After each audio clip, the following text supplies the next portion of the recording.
Welcome to episode number 54 of the Lift Free and Diet Hard podcast. I'm your host, Andrew Coates. I just had a little break. I was down at Luca Hocevar's Vigor Ground Fitness and Business Summit in Renton, just outside of Seattle. And I am absolutely crashed. I'm exhausted after the trip. The travel back was awful, guys. So I apologize. But in the meantime, it was hard to sneak in a podcast. But I planned one with my new friend, Luke Tulloch. I've been watching Luke's social media now for a while. He's been a lot of fun. So I've had him earmarked as a priority guest coming up. So Luke, it's great to have you on. Mate, it's an absolute pleasure and nice to chat outside of the social media realm.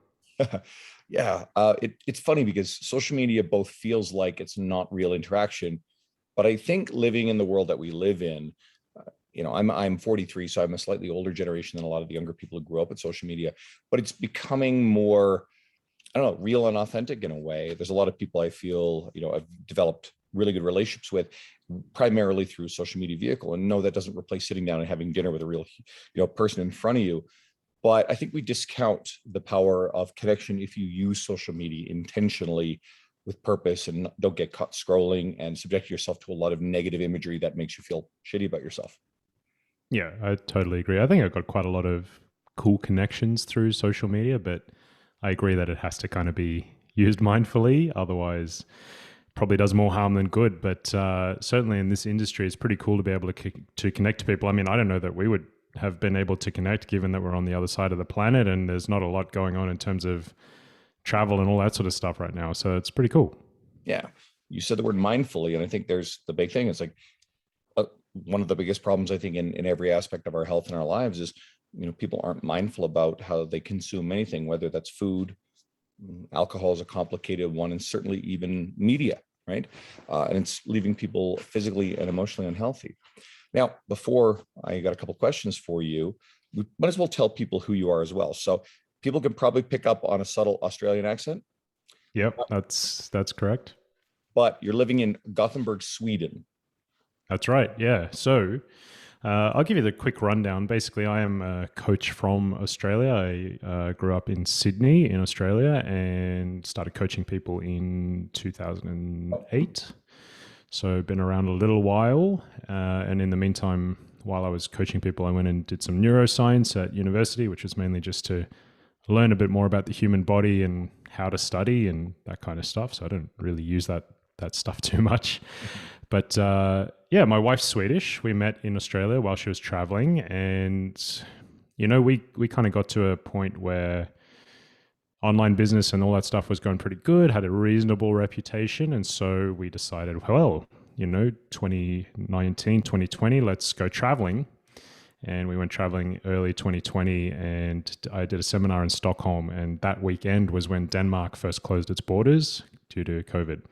And so that was the start of everything. We kind of just thought, okay, well, we're in Sweden. We're supposed to go to the UK next and then Portugal. Might not happen. So we ended up just staying in Sweden. And so that's how come I ended up in Sweden, but really enjoying it. So we've been between the Netherlands and Sweden now over the last 18 months or so. And it's been really, really good. So super enjoying it. Gothenburg's really cool. A lot smaller than Sydney, but still about 600,000 people or something like that. So you kind of get everything amenity-wise that you need, but it's not crazy big. So it's a really cool place, actually. And for anybody who's familiar with it, as I said off air, it is the home of a lot of really legendary Swedish metal bands. That's right, yeah. I'm pretty into metal, actually. I do play guitar, and I have a Strat for my bluesy stuff, and then I have a headless Ormsby guitar that I use for the metal, which is cool.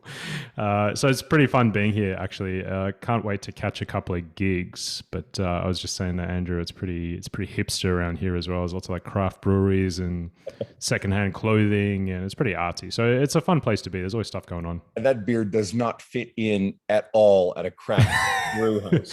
Not a chance. The funny thing is, man, because I got for people who don't know, I got it a bit of an undercut with long hair, and I braid my hair as well. So with the beard and the undercut long braided hair, I kind of fit in a little bit as a Scandinavian here. So people often mistake me for Scandinavian, and then I'm kind of have to go oh, listen, my Swedish isn't that great yet. So it's good times. Yeah, I wouldn't have been surprised at all because I was always figuring out kind of your story. I was like, oh, what's going? Oh, Sweden, but not Swedish. All right, fair. Yeah. Um, cool. So, all right, what I want to get to with you now is, I think one of the reasons why you initially caught my attention is really polished social media. You actually have, you have a lot of really cool graphics. There's quality in the presentation, in addition to just a really nice, like quality information on top of a really nice presentation, and that tends to stand out. So, how did you develop your approach to writing and content creation? Yeah, thanks, man. Something that I've paid a lot more attention to in the last like maybe year or so, and still trying to develop that a little bit because I find it pretty enjoyable actually. It's something really satisfying about trying to design that stuff and trying to get across a complex idea in a simple way, which you have to do on Instagram. I originally started on Instagram. I actually challenged myself to speak a little bit more publicly into a camera. And so my original idea was I'm going to make a video every single day and I'm going to put that up on Instagram. So I literally just talked like stream of consciousness into the camera. So it was like, I mean, to make that kind of content these days would be incredibly boring. And I don't think I got that many views, but it really helped me get comfortable in front of a camera and trying to get ideas across and like, how can I explain something in under a minute? So that's how I got started. And then I kind of moved on to this like infographic style thing, right? And it was just a single page. I wasn't doing the carousels or anything then. But that was pretty popular. And from there, I kind of figured out that actually, the more I cut away, the more I subtract from these graphics, the more popular they are, the more engagement I get. And so a lot of what I try and do now is to try and get as much information across as possible, but I have a mindset of subtraction as opposed to addition, which is a really interesting concept that I actually try and apply to all areas of my life, really. I think we tend to try and, when we're trying to achieve something, we try and add more and more and more. And often I think the solution can sometimes be to actually remove stuff and see what you don't, you're not trying to lose anything, but you're trying to cut away deadwood. So that's kind of the attitude I go into now with, and certainly something that is a massive challenge, but it's pretty satisfying when you get it just right. Let's dive deeper into that because this is something I've never, I think, specifically just talked about on air, but I've had this conversation with a lot of coaches. One of the reasons why my social media has grown aggressively, I think, there's an undercurrent of a lot of things like the podcast, the publications I've written for, all that sort of stuff, and the relationships I have in the industry. But you and I both post what I would consider to be the highly shareable stuff. If it's getting in front of more people's eyes, there's more people coming in to follow us. And I use the classic Twitter graphic, right? And every once in a while, someone will kind of complain about it, but guess what? You do it well. It is an incredibly high reach vehicle. And I see people trying to do twists on it, like something that looks very, very similar. And sometimes they look great, but sometimes I find that they just miss the mark. And first of all, I believe that the Twitter graphic is it's like the infographic before it. It's an approved vehicle for someone to share. They see it and go, okay, cool, I can share that. Like that's an approved format. And so they hit the share button very aggressively on it. Whereas something that looks similar, but it's not quite right, they kind of pause a little bit and go, is this a format that's okay? And then I see people who even use the Twitter style, but it's busy. It is busy with emojis and extra icons all over the bottom. Hey, the thing that says share this or save this or blah, blah, blah. It's like, if it's good information, people should intuitively want to share it and save it. So the busier your graphics are, and if your image or other like things in the background are competing with your message, well, then it's taking away from the actual message, which is what you want people to grab onto and share. And if there's too much text, have you ever seen someone who's shared a big paragraph of Facebook screenshot text? Right? One of the beauties of the Twitter thing is there's a limit to the characters. So there's only so much stuff you can actually put in there. So it trains you to condense down your ideas, get rid of superfluous words and language, and cut to the meaning and the essence of what you're trying to share. And I found over the last year and a half that I've been doing this regularly, that you refine your process as you go, but this is a really shareable format and it just brings droves of new followers your way. Yeah, I totally agree. I actually go into that with an idea of like I'm trying to kill words here. I'm trying to get rid of words. I'm trying to cut down syllables. And so, whereas I used to post something like hypertrophy, I know just write like growth, muscle growth, right? Like it gets the idea across. And you'd been amazed how attached you get to a certain phrasing, a certain turn of phrase, a certain word that you really like using, and you think, oh, this feels great the way I've written it. But if you really go in there and you're ruthless and you kind of cut things out, it's incredible how much it does clarify your message and how much more it resonates with people as a result. And for me, I guess it was a case of trying to cut out what I liked and my ego and go, actually, for the audience that I'm trying to deliver an idea to, what's going to ring true for them? And that's a really difficult thing to do, but you can train it. You can get better at it. You can practice. You can put things out there. And I challenge you, if you're someone who's listening to this and maybe wants to give this a go, try it and see what happens with the engagement, man. Like seriously, the simpler I made things, it was incredible how much more engagement I got out of it. So that for me was the big lesson. Like, hey, this stuff actually works from a practical perspective. Well, someone's been reading books on writing, because this is a concept that shows up in any good book on writing, usually encapsulated by the phrase "murder your darlings," which I cannot remember who that quote is attributed to, but it's an old quote, essentially meaning, what you said, like cut out the things that are unnecessary. But even if you love what you've written, you've got flowery, complex language. You think, hey, this sounds really pompous and great. You probably don't need it in there. You cut it down to the essence of the message you're trying to craft. And I think one of the best things anyone can do is, even for social media content, because social media content is going to be a microcosm for longer form content, article writing, especially, or captions on YouTube videos, whatever you want. Read some books on writing. I always tell people, start with On Writing Well by William Zinsser is a really good one. The best book I've ever seen on really crisp writing is a book called Write Tight by an author, I believe William Broha. I know his last name's Broha. And How to Write Short by Roy Peter Clark. Ironically, a longer book, but it does go into a lot of the concepts about writing, short captioned things for various purposes. Yeah, So that's beautiful. I have a book by Steven Pinker, which is along the same lines. the sense of And style. Sense of Style. Yeah, it's a brilliant book. It's really nice. And I think one of the key factors that really grabbed me with that is that the guy is an academic and writes academic papers in the field of psychology and linguistics. And a lot of his message is about like, hey, just because this is a technical topic doesn't mean that the language has to be impenetrably dense and technical purely because, hey, we're writing a research paper now. Like you can make it in plain language and it actually gets your ideas across so much better. So that really rang true with me as well. Yeah, if anybody reads any Renaissance periodization stuff, they do a really good job of getting a lot of the research-based technical stuff into a layman's language that's pretty accessible. So um, that's a really good exercise, actually, is go read that stuff. But either way, go read some books on writing. If anybody's really interested, just shoot me a message. I can give you 10 really good books, but just start with On Writing Well and work your way out from there. Now, do you ever feel like, you almost like answered this question earlier, but I was going to ask if you ever feel tired of the endless hamster wheel of content creation? Is this a phase that you eventually want to step away from and evolve your career into a different direction? Certainly, is there an end game or a future vision for what your career is going to have in store for you? It's an interesting question, mate. I'm not sure. I quite enjoy the content creation, I have to say. So for right now, I think finding new ways of delivering ideas, and honestly, a lot of social media, I think people get a little bit starved for content, like what can I make content on or whatever. But really, I actually think having somewhat of a consistent message and just finding different ways of almost saying the same thing and delivering the same message is actually key if you're a coach or anybody else who's like trying to sell services or a product or get an idea across. So there's always a sort of challenge for me there in exploring all the corners of that. And like I say, there's something really satisfying about having a piece of content come together nicely and then seeing the response to it. It's really satisfying to me.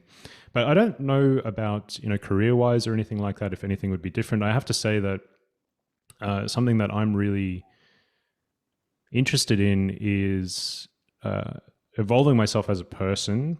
And that means to me not only having these career skills or developing my physicality through training or whatever it is, but exploring different aspects of myself, whether it's reading great literature, learning a language, learning a musical instrument, learning about, I want to be able to hold a conversation on politics or economics or whatever. So there's always something outside of that for me to pursue. And I guess that's a really big driver for me. I think I've worked quite a lot on trying to understand what my priorities in life are. And for me, that doesn't mean building a, multi-million dollar coaching empire or anything like that. I'm pretty content with where things are. And so for me, it's not really about sort of trying to, I guess what I'm trying to say is it's not particularly money driven, but it's more about trying to evolve myself as a person. And that might mean learning different skills. And so that may drive me into a different product that I might deliver, or a different way of coaching, or a different way of delivering content or something like that. But I'm more doing that as possibly a result of like, hey, I decided I really wanted to improve my writing and I got better at copywriting, or I wanted to get better at marketing or sales or all these different aspects. And so that may mean that the way I deliver things, the way I do things evolves over time. But I don't think I have an actual, hey, in 5 years' time, I want the business to be like this, or I want to be doing content this way or anything like that. It's probably a little bit more organic in the way it evolves in that sense. And this probably leads to, almost for lack of a better term, cross-pollination of ideas. We can often just become immersed in the fitness industry, all things fitness and nutrition. It's not a lot of original things there. Every once in a while, there's some research that clears up or clarifies a position on something. Training volume is a common one, but most of the fundamental ideas are fairly intact. And I like and agree with what you said. I had the same sentiment in a presentation I did recently, is repurpose the same idea, find new ways to share it. There are going to be new eyes on your stuff all the time. Social media algorithms do not show every post to every person. And there's going to be a point where, 6 months ago, someone who's been following you is not in a place where that particular message mattered. And I said this in my presentation. My favorite response is, I needed this today. I bet you get it all the time, because I get it all the time. And that tells me, okay, cool. I'm glad that I post this, because I can't count the number of times where I'm like, do I really want to post this? Is this any good? That's okay. I don't have anything else. I posted up, and turns out it's a home run. It really, really went off. People loved it. People shared it. And that's a cool feeling. Now, it's also okay. And you have to train yourself when something you think is really great just kind of fizzles. And you go back and you look, you go, nah, actually, I kind of see why this one just didn't get shared. But you have to share and create without the expectation of a result or a specific outcome with each individual piece. The goal and the hope is, with consistency, you're going to get a really good response on the aggregate. But I think a lot of coaches get held up on the fact that, well, I have nothing original to say. Like, the people who are doing the best job of this stuff, and I always use Sohee Lee, I always use Jordan Syatt, I use Spencer Nadolsky as examples. They've got huge followings. Go and look at their stuff and see, well, oh, I knew that. Oh, I could have said that. Most of you guys could have written most of the things that they've said. They're very, very talented at the way that they format and they say it, and they certainly developed a platform and an authority to have it resonate. But there's no reason why you can't as well. And even if you share your own wording of a familiar and time-tested concept, that's not plagiarism, right? You're not infringing on anyone's copyright. No one owns, calories in, calories out, which is oversimplified, but you get the idea. So find a way to make that message something that helps the person who needs it today. Yeah. I mean, I totally agree with that. And I think that, I learned this mindset really early on, that everybody can teach you something. And if that's true, then it means that you can teach everybody else something as well, right? Which means that, yes, you may be rehashing calories in, calories out or something, but there's going to be someone out there who just somehow vibes with the way that you've delivered it, or your personality, or your unique take on it, or your experience with it, and that's pretty powerful. So yeah, I agree. I mean, you don't need to reinvent the wheel. It's one of these things where I think sometimes we get a little bit caught up with having to be a pioneer with something, when ultimately what we don't realize is that a lot of the sort of big ideas that come out of any field is really just an iteration of an iteration of an iteration that's slowly evolved over time. And so you can be part of that process by simply having your take on something that's already been pretty well discussed. I just thought of this. I was at a conference this past weekend, and there were 3 presentations all on brand and social media. And there was a tremendous amount of overlap in terms of concepts and ideas to my presentation that I had made 6 weeks prior.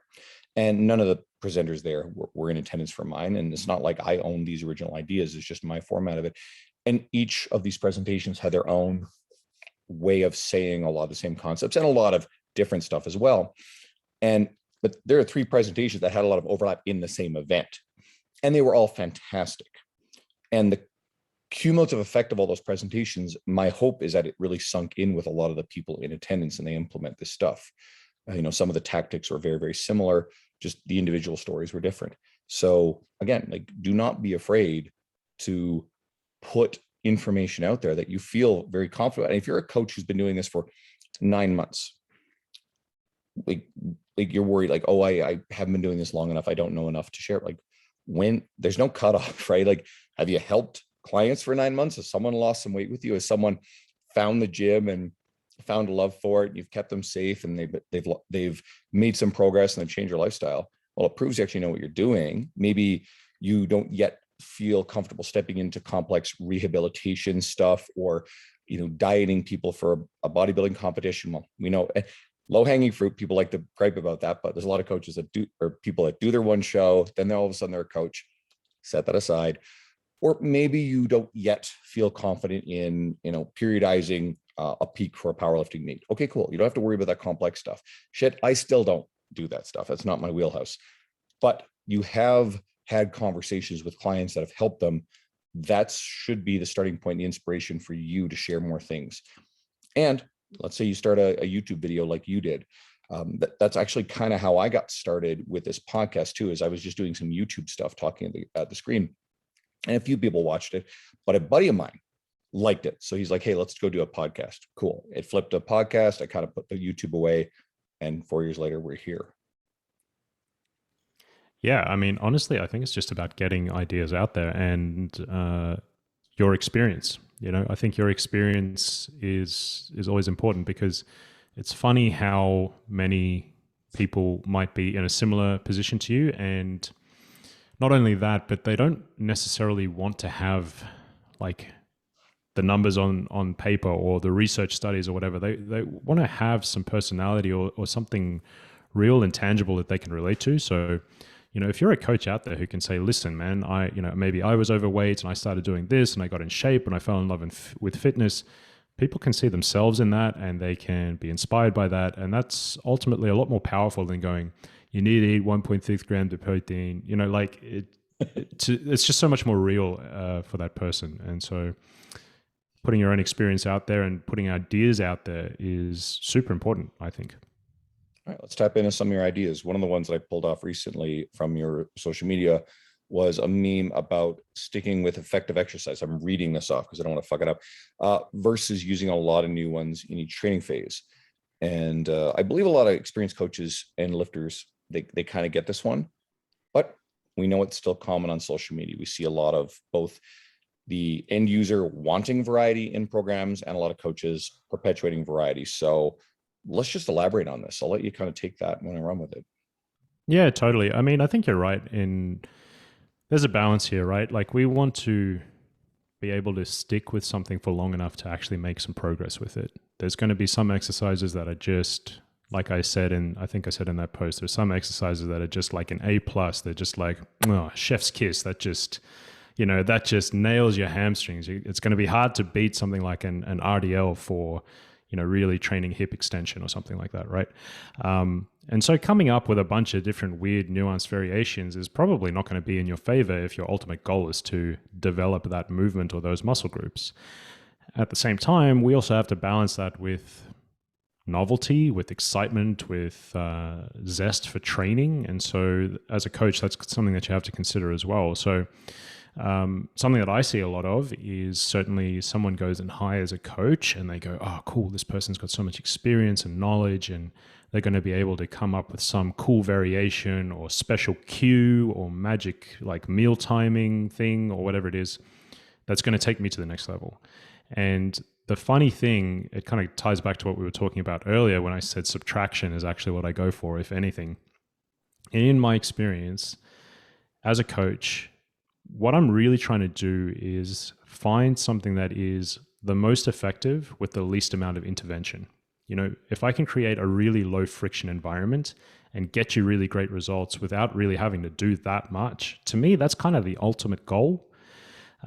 Because it firstly makes it more sustainable. It means we have to do less stuff to get you there. And it means that it's going to build your self-efficacy, because you don't need all the bells and whistles and tips and tricks to be able to get a good result. You can kind of figure out like, hey, this is the stuff that works. And if I just nail this stuff, I get great results. So I guess my mindset with it is kind of like, as a coach, you often feel the pressure to give something new, to create something that's almost going to be viral, or something that's going to be, you know, this magic thing that's going to attract clients to you.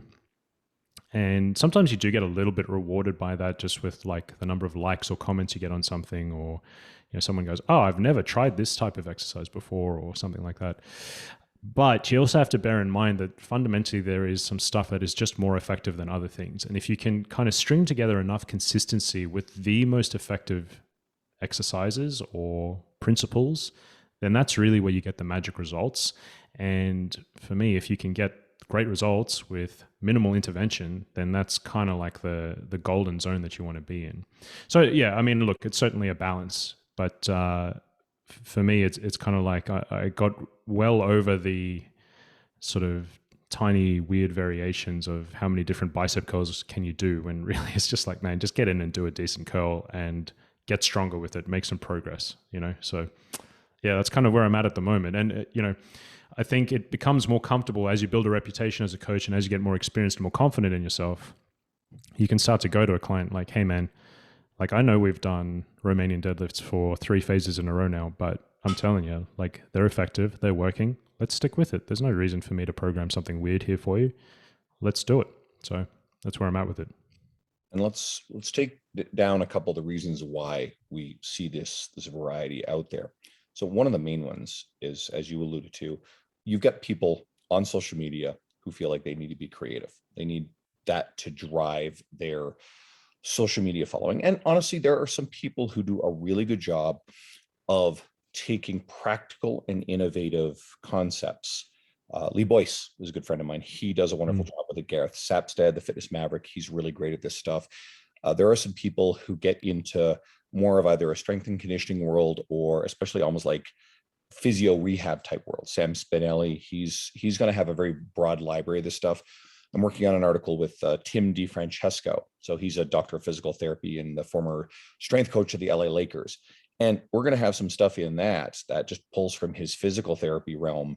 That's going to be, people are going to be like, whoa, I've never seen this before. But if you break it down into its fundamental movement, it's a familiar movement, just presented in a unique way. I don't like the circus frou-frou stuff, but most programs are still fundamentally going to be built around all the basics. Just because you're seeing novelty on social media, I mean, some of the people are just peddling novelty, right? And these kind of fall more into the influencer category. But some people are, there's a practicality and there's a reason for the novelty. And it's meant to be used surgically, not as, well, we're going to do this new thing this week. From a client standpoint, there are clients who think that they want novelty or they crave novelty. They get bored with their workouts. Now, I think that's on the coach to do 2 things. One is to show the client the value of consistency and doing the fundamentals very well. And then 2, presenting the fundamentals in slightly novel ways that still gets the fundamental training effect, but keeps the client interested. Because at the end of the day, we do want to serve our clientele. So if the client really likes variety, okay, cool. Well, maybe I don't do seated cable rows in four, pull workouts in a row. Maybe they get seated cable rows, and maybe they get dumbbell rows, and maybe they get a TRX inverted row. And, as long as the movement is fundamentally very, very similar, I can rotate through things and you're okay. More on that. Yeah, no, I mean, I totally agree. And it is a case of buy-in being extremely important, for one thing. And another thing I also think is sometimes that people are very constrained with movement in that that they feel like there's a certain exercise they have to do or a certain way they have to do things or they won't get any results at all. So that's a little bit separate to what I'm talking about, right? If someone thinks that they absolutely have to do barbell back squats to grow big legs, like, I got news for you, you don't,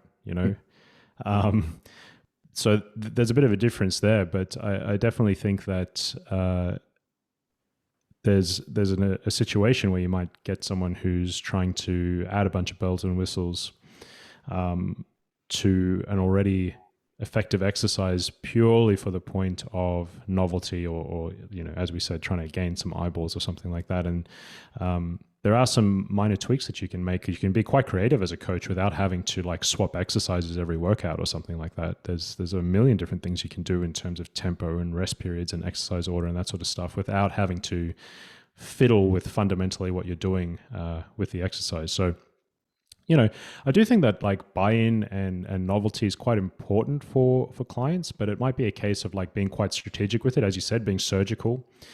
I always, whenever I look at anything, I like to kind of, from a programming perspective, I like to zoom out and kind of go like, hey, what am I trying to achieve here? Like, what is the overarching goal of this workout within this training phase? And am I hitting that by programming what I'm programming? And again, if we go back to that subtractive mindset, if I go, well, I'm doing, this exercise plus I'm adding a band to it and a this and a that, can I get the same result that I'm really aiming for with this workout by removing that stuff? Yes. Okay, cool. Well, maybe I should be doing that instead, So that's kind of where I come to it with that kind of mindset for sure. Everything should be there for a reason, should be able to explain it. Now, sometimes the reason might literally be that like my client says to me, listen, man, my absolute favorite exercise in the world is trap bar deadlifts. I freaking love them. Cool, man. Well, maybe I'm just going to program it purely because the client enjoys it. That's fine. But there should still be the reason for it there, right? It shouldn't just be like, well, I'm going to throw them in because we haven't done them before. Exactly. One of the most important things we're dealing with is client adherence. A lot of coaches get caught up in optimization when I think one of the biggest battles is just getting people into the gym in the first place and keeping them there because they're intimidated by the gym environment. They are scared of exercise. They don't enjoy exercise. As a coach, one of the first things you could be doing with anybody who falls under a general population umbrella is to make sure they're really enjoying the process and their workouts so that they keep coming back. No one's consistent if they don't come back to the gym. Once you get them body and over the long run, they really like you, they like the experience, they like exercise, they feel safe in a gym, you can then start to tinker with optimization for things that will probably drive their goals a little bit faster, a little bit forward. But that stuff's pretty useless if you're not actually getting them to stay in the gym.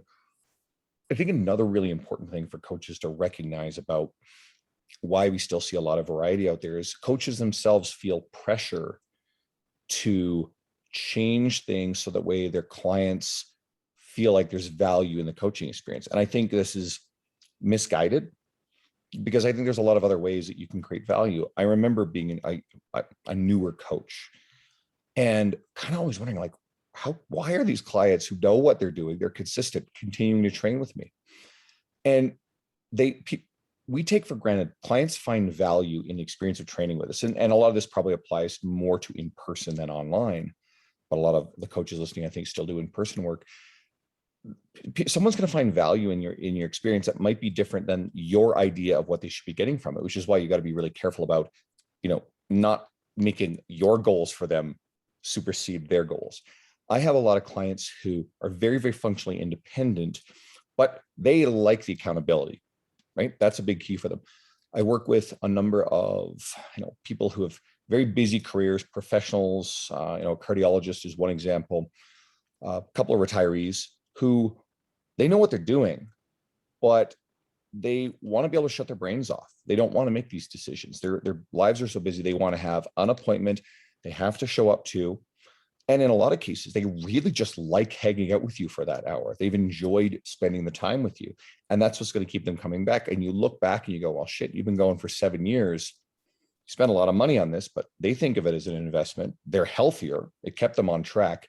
It's a net win. And I think early on, a lot of coaches have to get past this sense of guilt that they're taking someone's money, especially when you add up that number over the long run, because it can make coaches uncomfortable. I tipped past a point where I realized, no, this is vastly improving people's lives and doing something that, money almost can't buy. It's priceless to see what's happened to their long-term health. So I think shifting that mindset. And here's another thing we see a lot. Some coaches have done a very good job of scaling their online coaching offering into a larger group platform. Now, I think some people have done a really good job of it, but other people do it as kind of a low price point entry. And it's very common to see in those lower price point group training vehicles changing up the programming on a monthly basis. And I think it is, again, just to try to create the sense that there's more value in the experience, where it's very difficult to individualize these programs for a large group. So just recognize that for being what it is. And I think, again, if the fundamental programming is sound, and there's one example, I won't name a name that I know of, I think that the programming is fundamentally exceptionally sound, is just uses variety every month, changing in, I think, effective basics. So great. But if it keeps a large group of people on track who feel like they're getting a lot of value out of it, okay, awesome, right? That is helping people. I think just when it gets really carried away into a lot of frou-frou creativity for the sake of creativity, we're not doing what's best for our clients. Yeah. I mean, I've had that experience as well. I have one client that I'm thinking of in particular who just loved turning up and talking about rugby with me, and we would chat about footy, and he could just switch off, and I'd be like, hey man, time to go for another set. Oh yeah, okay, cool. Do his set, and then we'd chat a bit more about footy, and man, it was a great time. Like we just had an awesome time. And that was so valuable to him. And I agree with you. It's like you can get this thing as a coach where you feel a bit guilty for like, man, I'm charging this guy a lot of money and all we do is talk about footy, which I'm kind of enjoying as well. So it's like fun for me and I'm getting paid for it. But really, it's not really up for us to decide whether that's valuable to them or not. It's their money that they can spend. So I mean, I totally agree with you on that point. And it is something where, that sort of experience and something where when you have a connection with someone is something that's priceless. It's difficult to find. There might be freaking, 100 other coaches that could basically program just as well as I can. Like, that's fine. They might even be a lot cheaper than me, but I have clients who have been with me for many years in a row now because we have a good relationship. They enjoy it. They get a lot of value out of it. And that's great. I mean, it works. So a lot of what I just went into probably applies a little bit more to in-person coaching. Could you share some of how you create that same effect, that connection, that relationship with online clients? Yeah, man. Actually, this is a topic that I think about a lot because as a coach online, especially, I'm not cheap, right?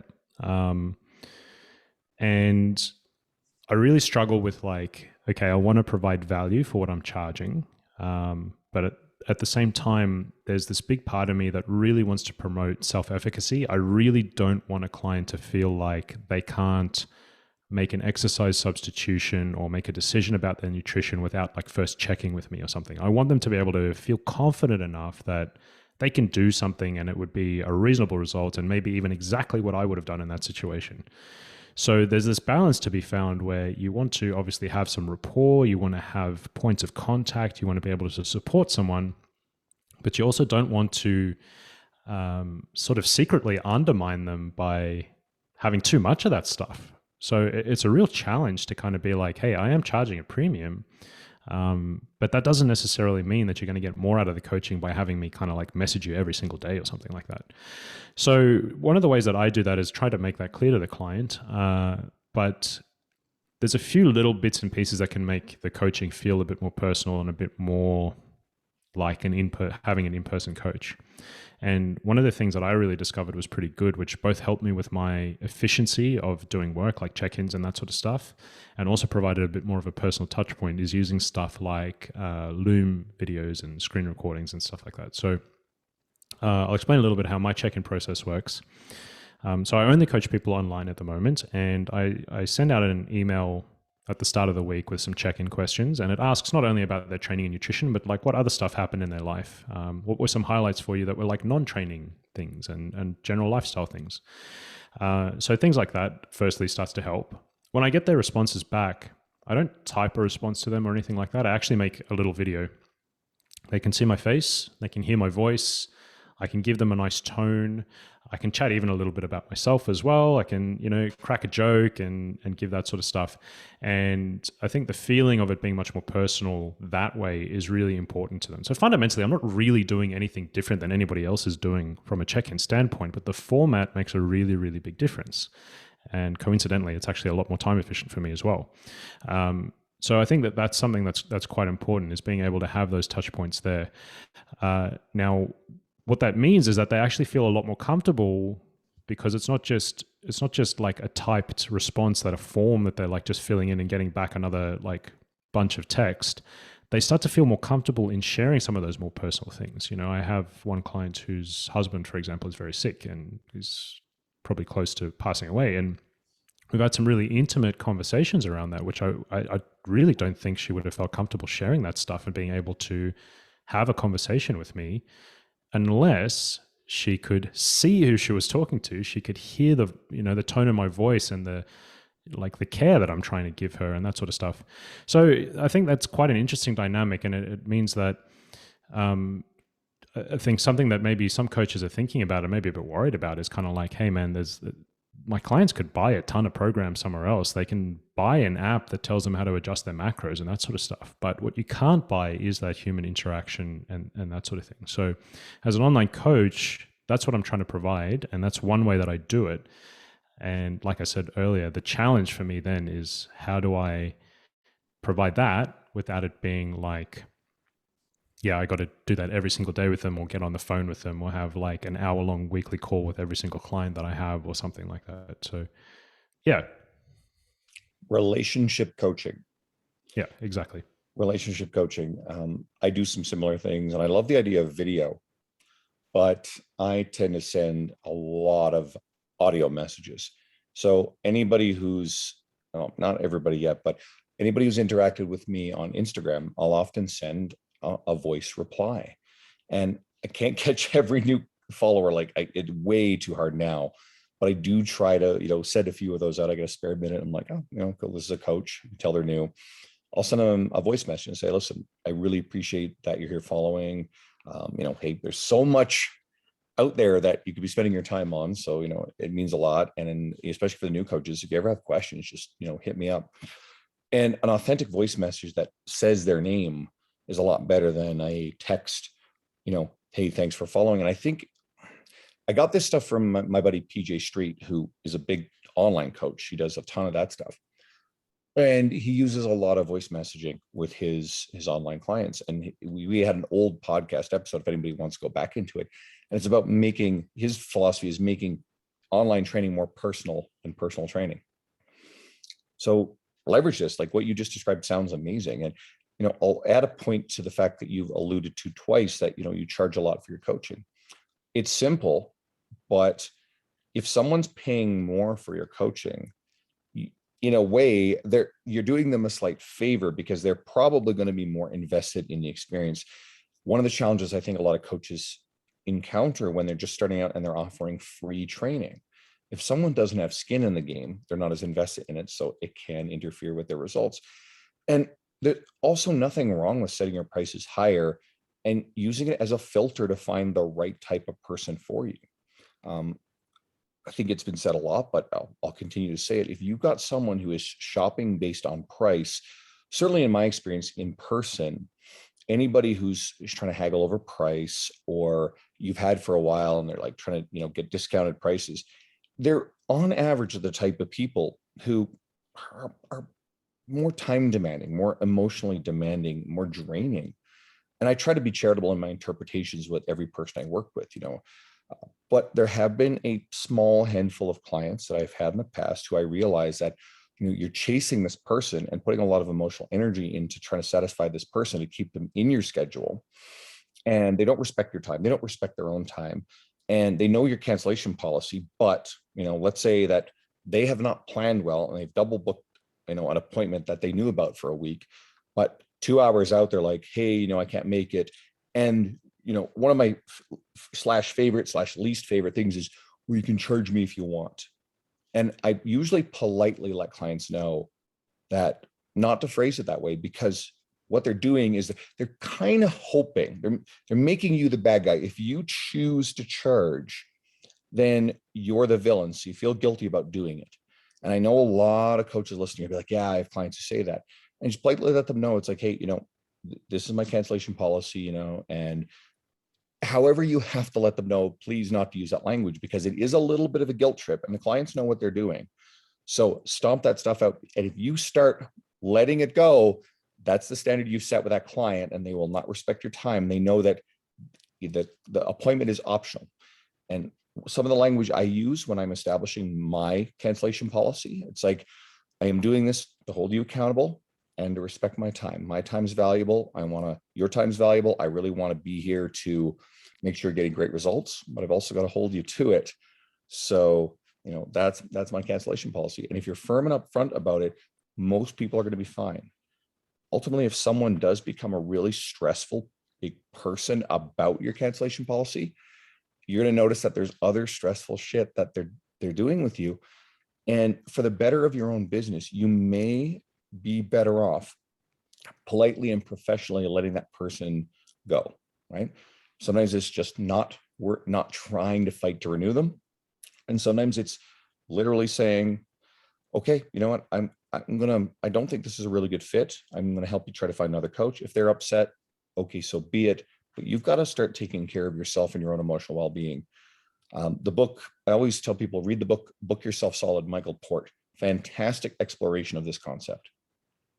Yeah, I totally agree with that. I mean, firstly, you made the point about charging enough so that there's value in what you're doing, which I think is pretty big, and that's one of the reasons why I do charge what I do, so that people actually do value it. It brings people to the table that are invested, skin in the game, of course, like you said.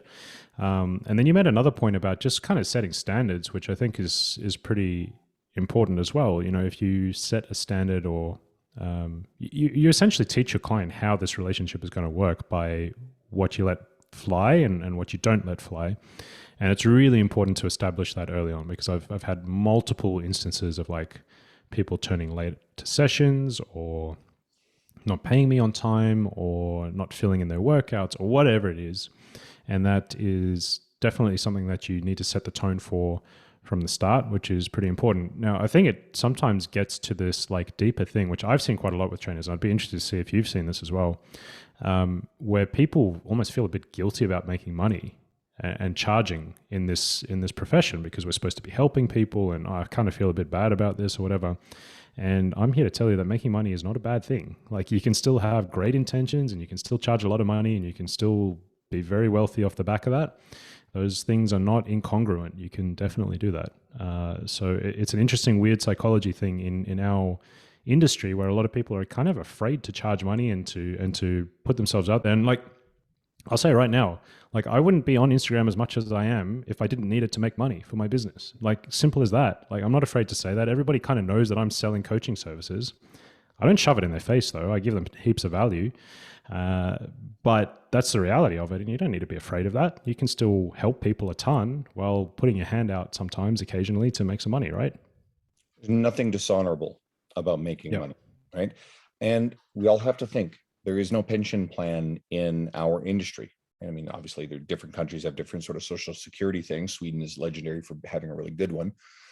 But at the end of the day, if you have charitable and honorable intentions of want to make the world a better place, one is do a great job improving the lives of the people in front of you.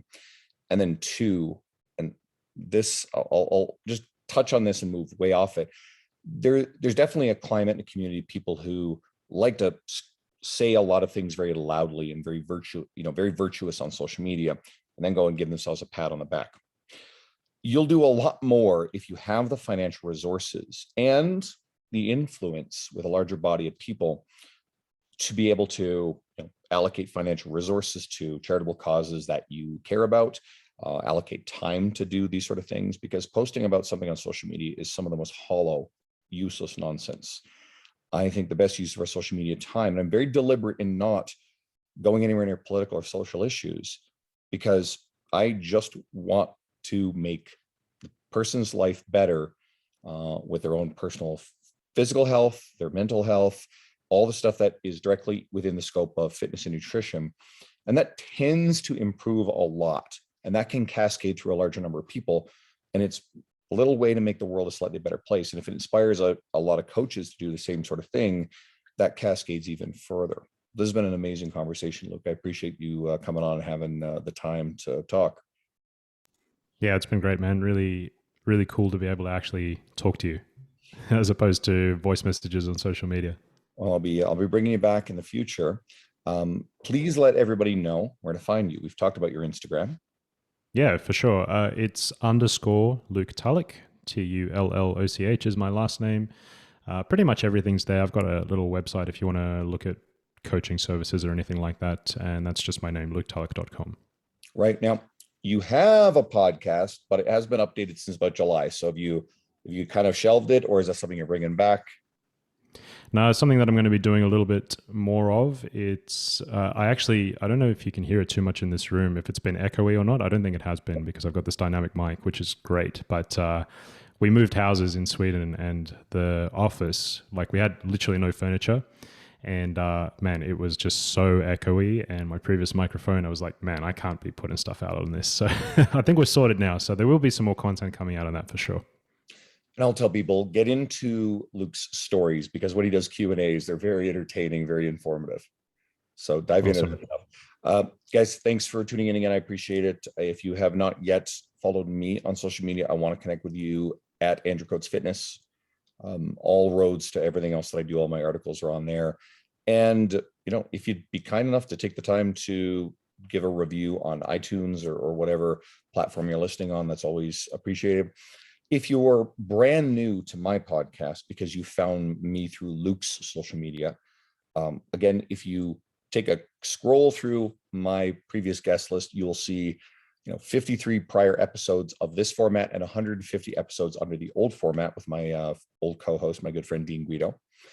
And you will find most of the who's who of the fitness industry, from John Berardi to Mike Isertel to Martin Rooney and all the way up and down the chain. You might find somebody that you really like, plug in, check out that episode, and maybe I'll earn your continued patronage, and I'll continue to bring great guests to you guys going forward on a near weekly basis. I stopped promising every week because life coaching gets crazy, but I'm trying to do the best I can. Luke, thank you so much. I really appreciate having you here.